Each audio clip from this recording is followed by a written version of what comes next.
Hello and welcome to this episode of Paideia Ponderings. I am Dr. David Stanton, the headmaster of Oakdale Academy in Waterford, Michigan.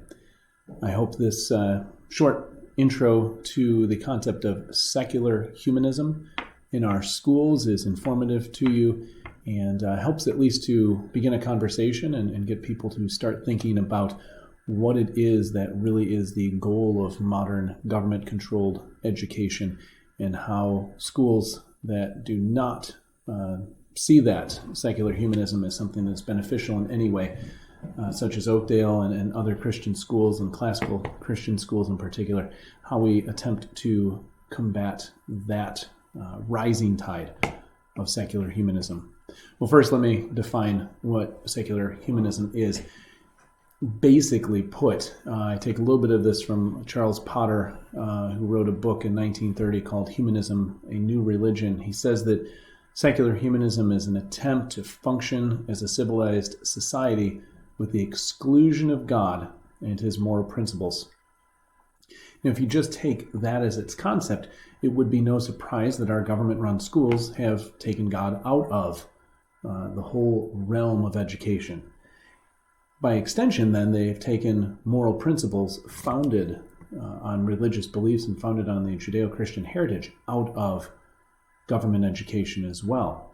Well, John Dewey himself, one of the founders of modern universal education, even himself signed in 1933 a document called the Humanist Manifesto, and it was absolutely a design to reestablish America's current educational system, and it was designed to make sure that America's educational system was one that removed God.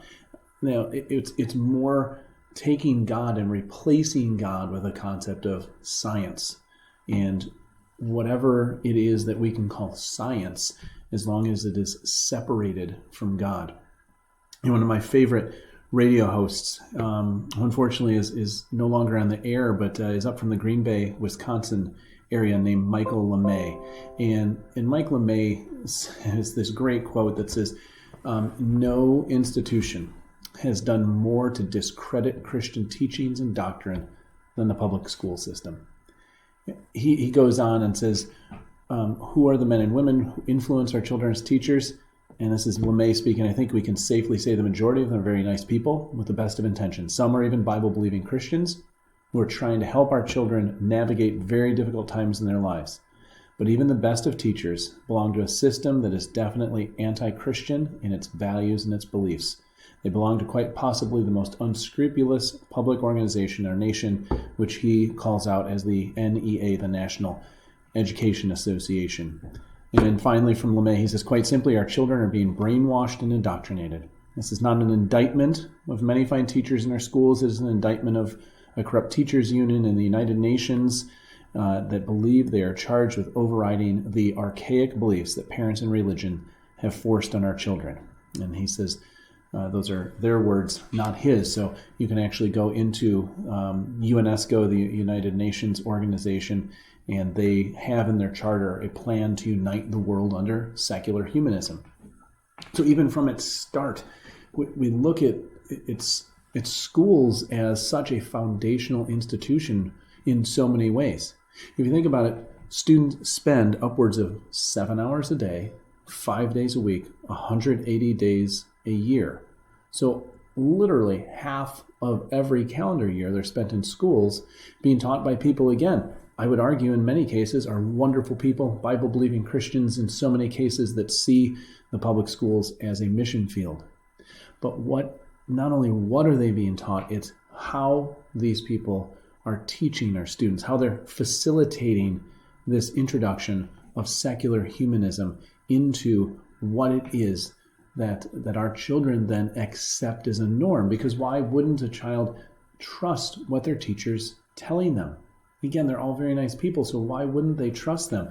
Well, secular humanism is one of the major one of the major philosophies and schools of thought that brought about the theory of evolution and reinforces it. That Humanist Manifesto I mentioned a few minutes ago that John Dewey signed says these very words: religious humanists regard the universe as self-existing and not created.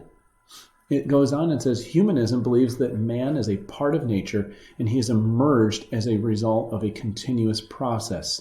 Again, evolution at its best. We know that evolution is exactly what it's called, a theory. Now, I would discredit it, but we have simply replaced this theory as fact because our students have been taught and science has been telling us that evolution is correct. We're just missing a couple pieces to make it absolutely correct. We don't look at biblically based or biblically inspired scientists. Those are disregarded. Noah Webster, one of our founding fathers, certainly an important figure early in our nation's history, who was also an educator, wrote that all the miseries and evils which men suffer from vice, crime, ambition, injustice, oppression, slavery, and war proceed from their despising or neglecting the precepts contained in the Bible. The Bible was the foundational document for so long. It was the crux of so many aspects of our education. And since we removed it, and since we removed God from the public square in this last century, we have seen the rise of secular humanism and the danger that it is to training up the minds of our children. And what's the answer? What's the difference?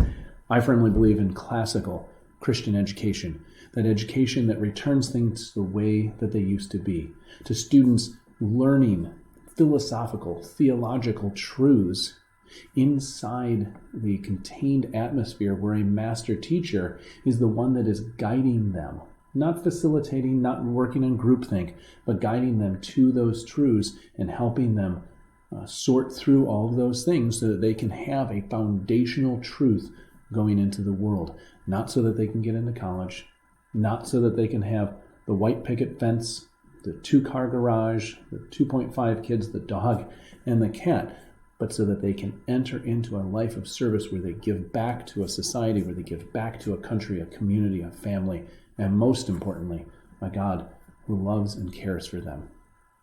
So much more to learn. If you are interested, I encourage you to check out our website, www.oakdaleacademy.com. You can always email us info@oakdaleacademy.com.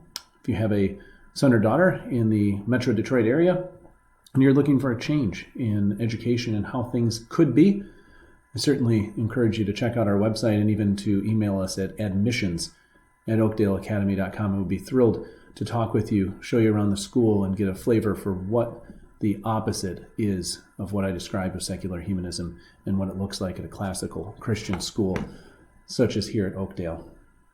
One other note, if you are in the area in Metro Detroit in March, on March 13th, I'm pleased to announce that we will be having our Liberty Campaign Dinner at the Royal Park Hotel in Rochester, and very pleased to welcome Jace Robertson from A&E's Duck Dynasty, who will be our keynote speaker. And again, you can go to our website, oakdaleacademy.com, for information on tickets or sponsorships for this great event where Jace will tell us about faith, family, and ducks in supporting our classical Christian school at Oakdale Academy. Again, it's a pleasure to speak with you. I'm Dr. David Stanton, headmaster at Oakdale Academy. I hope you enjoy the rest of your day.